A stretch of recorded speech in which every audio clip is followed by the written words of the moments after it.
Seguindo com o Morning Show dessa quarta-feira, olha, o Brasil segue triste, o Brasil e o mundo tristes com a tragédia, o acidente envolvendo a delegação da equipe da Chapecoense, vários jornalistas que fazem cobertura esportiva, todo mundo enlutado, triste com essa tragédia.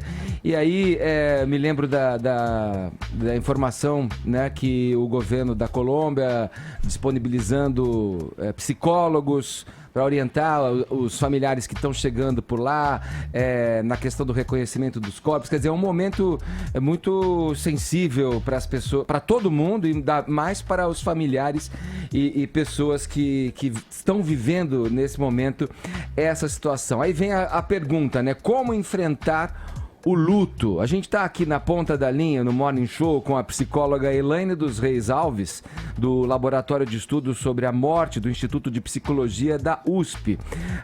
Bom dia, Elaine. Bom dia. Tem uma resposta para essa questão? Como lidar com o luto? Como lidar com o luto? O luto é a pior experiência que o ser humano terá em toda a vida dele. Então, isso já diz que é muito difícil. A melhor maneira de lidar com o luto é vivê-lo intensamente. Só que é muito ruim, né? Como eu disse, é a pior. E aí as pessoas, claro, querem sair disso o quanto antes. O luto, inclusive a elaboração do luto, está voltada com essa necessidade que o indivíduo tem de voltar a viver normalmente. Só que no começo as pessoas se ficam felizes, se sentem culpadas, né? E neste momento ainda tem uma questão da incredulidade, né? Ainda não aceitação da morte, embora a televisão e o rádio nos falem de outra coisa, e a morte é traumática, então é um luto mais difícil também de ser elaborado. Ô Elaine, na prática, como a psicologia lida com esses momentos diferentes? Diz, tem um momento logo de difícil aceitação, logo nos primeiros momentos após a morte, após uma tragédia, e depois, onde a pessoa vai se conformando, vai se resignando com a situação. Como a psicologia aborda nesses diferentes momentos, na prática, para o nosso ouvinte entender? Olha, na verdade o luto tem várias fases e cada um tem um tempo, né? Não existe um tempo de luto. As pessoas às vezes falam que o luto dura um ano e, na verdade, um ano significa que dali para frente não é mais novidade. As pessoas já passaram a primeira vez pelas datas. Então, mas o luto continua, né? Cada um tem um jeito de elaborar. Mas é exatamente isso que vai acontecer agora, né? Primeiro a incredulidade, porque esse não é o momento mais difícil, embora esteja sendo difícil. Após os rituais de despedida, que vem a constatação de que a pessoa não volta. Porque, teoricamente, eles estariam fora de casa, né? E era esperado, está dentro do esperado. Mas a constatação dos familiares é após os rituais. E é aí que começa todo o processo de luto, que é como eu vou viver agora. É um reaprender a viver sem aquela pessoa. Então, existem momentos que a pessoa pode estar muito chocada, a raiva faz parte, né? Porque você precisa a vida puxou o tapete, né? Então a raiva faz parte. O sofrimento intenso, ele vai existir e ele oscila. Uma hora a pessoa está no sofrimento intenso e num outro momento a pessoa está mais aliviada, né? É assim que o luto funciona. Agora, doutora, desculpa, quando o luto é coletivo, é mais difícil de lidar ou é mais fácil? Não. Entre aspas, é mais fácil. Porque quando o luto é coletivo, todas as pessoas se acolhem.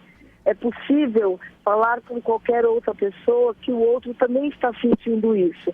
Então, na verdade, o luto coletivo há um acolhimento. É possível falar, as pessoas estão abertas para falar, porque o enlutado ele tem muita necessidade de falar sobre a pessoa e muitas vezes a necessidade do último dia que esteve com a pessoa até o momento da morte. E o luto coletivo permite isso. Já o individual não, a pessoa fica com a dor só para ela, embora a dor seja solitária. Nada tira essa dor.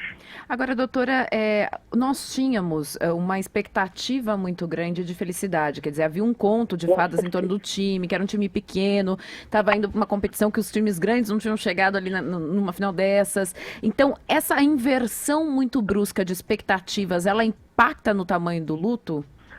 Com certeza ela impacta nas reações, né, do luto. E o luto, a morte traumática, ela tem um luto mais difícil de ser elaborado, porque você espera encontrar a pessoa em determinado dia e de repente você recebe a notícia que ela nunca mais vai voltar.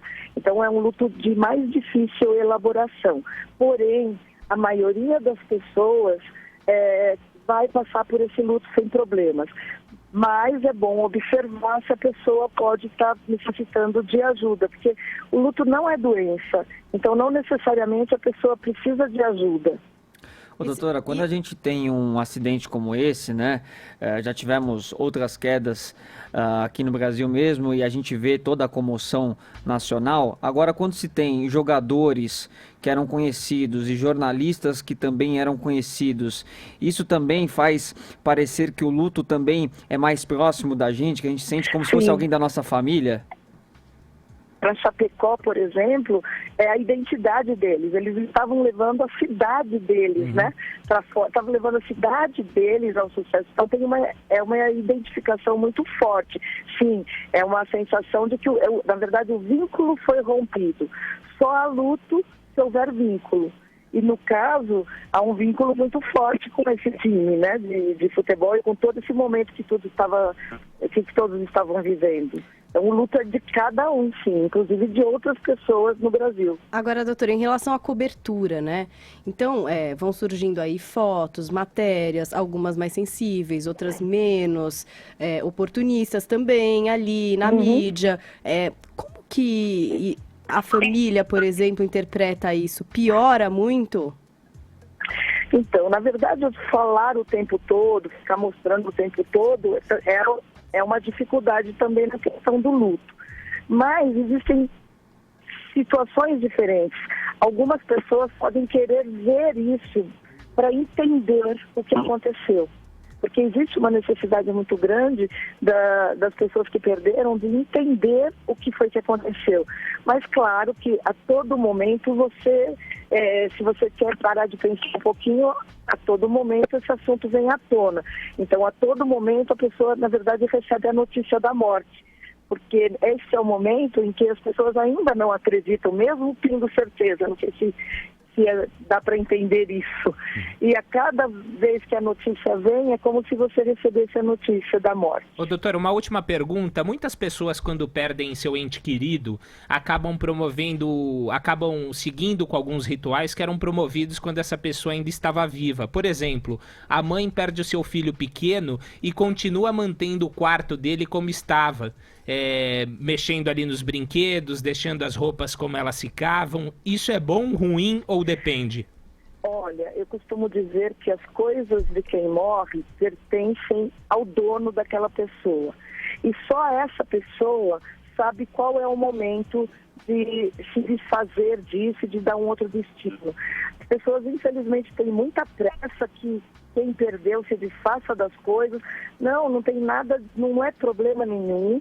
Na verdade, é até saudável a pessoa poder voltar para casa e sentir o cheiro, pegar as coisas que o outro gostava. Há uma necessidade muito grande de sentir a pessoa próxima. Então, é um erro bastante preocupante esse de dar tudo, de se desfazer de tudo. E a pessoa vai ficar com isso enquanto ela precisar. Quando ela não precisar mais, aos poucos ela vai se desfazendo. Claro que se houver situações muito que chamam atenção demais, talvez a pessoa precise de ajuda. Mas, de novo, não necessariamente precisa. Ok. Eu queria agradecer aqui a psicóloga Elaine dos Reis Alves, do Laboratório de Estudos sobre a Morte do Instituto de Psicologia da USP, falando com a gente aqui no Morning Show. Obrigado, doutora. Eu que agradeço.